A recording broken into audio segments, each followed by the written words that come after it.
Знаете ли, че в Сибир през последните години са намерили древен вирус, който е бил замразен през последните 30 000 години? И най-интересното тук е, че учените се натъкват на страшни и странни създания. Животни, които са способни да възкръсват даже и пришелци. Този огромен студен район крие много загадки, за които днес в този видеоклип ще ви разкажа. С вас е Айхан Инфая и днес ще ви представя най-странните находки, намерени в Сибир, които буквално са подлудили учените.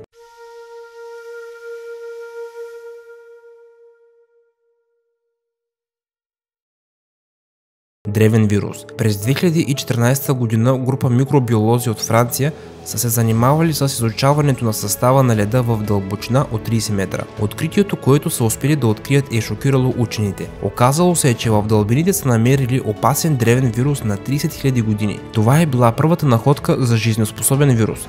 Веднага след като са отмразили вирусът, е проявил признаци на живот и е бил способен да заразява. Тестовете, след като са ги сравнили с едноклетъчно животно, се е разбрало, че размерите му са 1,5 микрометра. За сравнение, широко известният вирус грип не превишава 100 нанометри, а това означава, че е 15 пъти по-малък. За щастие, намереният вирус от французският микробиолог не се е оказал опасен за хора и животни. Но това не означава, че не трябва да се притесняваме. Вирусът, намерен в Сибир, е показало, че те могат да живеят под ледовете хиляди години и топенето на ледниците в световен план могат да размразят опасен древен вирус и да започне глобална пандемия. Учените се опасяват, че топенето на вечните ледове могат да пробудят епидемични и опасни болести, неизвестни на съвременната цивилизация.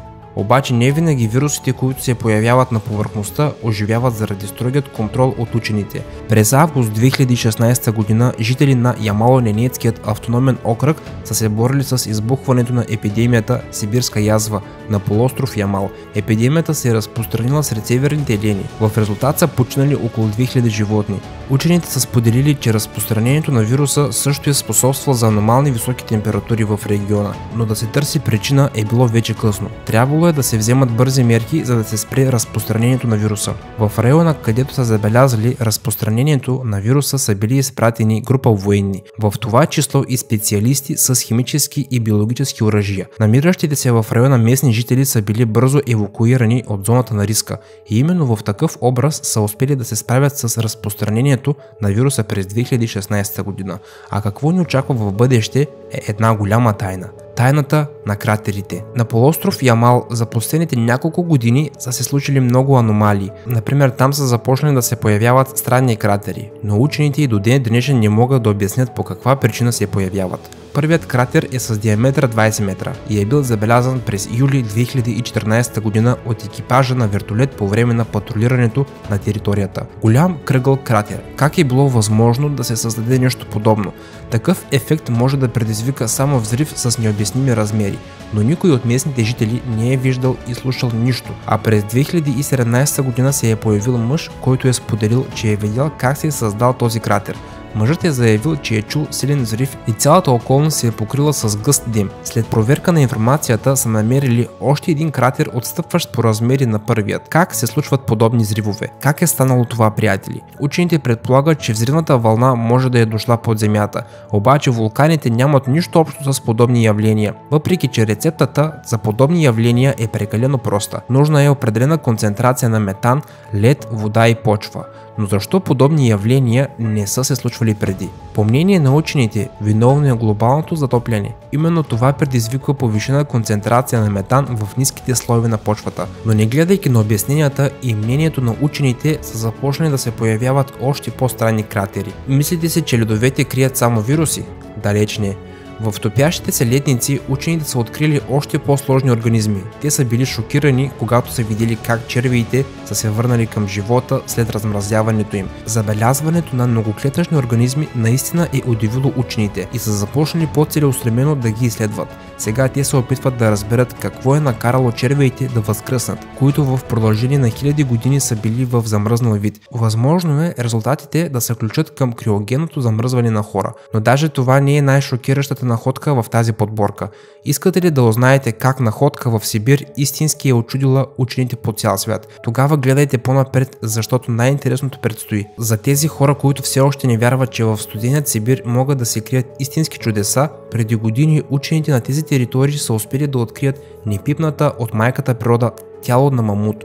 Разбира се, в отличие от червиите е било невъзможно да го възвърнат към живота, но степента на съхраненото тяло е поразило всички. Съхранила се е даже кръвта по тялото му. Между другото, при учените се е появил шанс отново да заселят нашата планета с мамути. Разбира се, всички експерименти на този етап са само в стадии на обсъждане, но биолозите са твърдо решени. А защо и не? При условие, че мамутите не са изчезнали преди много години. Все пак шансове има. Последните изчезнали видове са от преди 1000 години. За историците това означава вчера. Идеята за създаването на мамутите се е появила при учените още преди 80-те години. Генните инженери и биотехнологии за последните 20-30 години са придобили такова развитие, с което не може да се похвали нито една друга сфера. А още една наука, която може да се сравни с тях, е, че учените са се научили да създават генетическо копие на клетките, копие на цял организъм, да четат генетическа информация, а след това да оперират с нея. Методът на планиране е много прост. Първоначално е необходимо да се намери жива клетка на мамут, при условие, че вече има доказателства, че могат да се намерят подобни животни. След това е необходимо да се отгледа ембрион с силите на сурогатна майка. Женски азиатски слон. На първо четене всичко изглежда толкова просто, но има един голям проблем, който слага хикс на този метод. Много е сложно да се намери жива клетка с цяло ядро, защото едно е това животно да е починало вчера и друго е да е починало преди 1000 години. Голямо количество живак. В чистият си вид живакът е вредно за животните и хората вещество. Стига само да попадне в малки количества във важна хранителна верига и това може да доведе до сериозни проблеми за екосистемата. Но какво правят в Сибир? Сибир, по мнението на много специалисти, има най-големият запас на живак. По техните оценки в Сибир се съхранява около 7 милиона тона от това вещество. Това е в 2 пъти повече отколкото останалата част от Земята. Токсичното вещество, съдържащо се в атмосферата, се комбинира с експандирана органична материя и е стояла в вечните студове. Въпросът е кога живакът ще започне да се освобождава от топящите се ледници в такова количество, че ще започне да представлява опасност за хората. Токсичният метал може да се влее в реките, океаните. С помощта на дъжда ще започне да прониква в почвата и в източниците на вода, а също и в микроорганизмите, с които се хранят по-големи живи същества. Сибирски извънземен.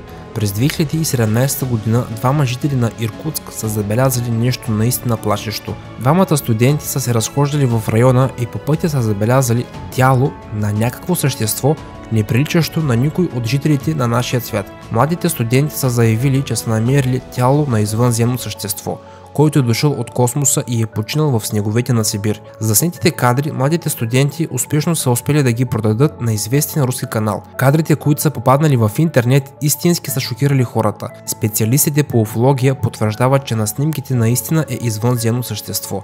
За това свидетелстват самият му външен вид, ръст около 1 метър, зелен цвят на кожата, без дрехи и коса. Експертите уверяват, че пришелеца е починал в последствие, не очаквайки, че в Сибирска област студа е толкова суров.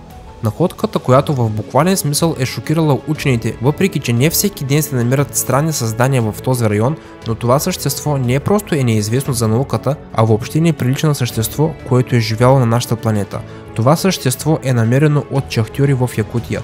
Тялото на животното е било мумифицирано, но е било много добре запазено. Тялото му по-скоро прилича на птица, но откъде са дошли зъбите и ногтите на птицата? Без съмнение, родата на това животно отдавна вече е изчезнало. Но особено удивителен факт е, че именно в този район на Сибир учените са успявали да намерят много подобни странни и добре съхранени същества на древни животни. Не гледайки на малките размери на животното, учените предполагат, че подобни животни са живеели още в мезозойската ера. Странните животни от Сибир далеч не са единствените чудовища в околността. Местните аналози са разказали за древна легенда за чудовище, което се е криело в едно от езерата в околността и се е държал крайно агресивно. А долу в коментарите споделете какви факти знаете за Сибир. Аз съм Айхан Инфая. Благодаря ви за отделеното време, приятели. Ако видеоклипът ви е харесал, не забравяйте един лайк, един коментар и най-важното – абониране с камбанка за моят канал. Именно по този начин вие ще получавате уведомления, когато аз качвам нови видеоклипове в YouTube. Чао, приятели, и до скоро!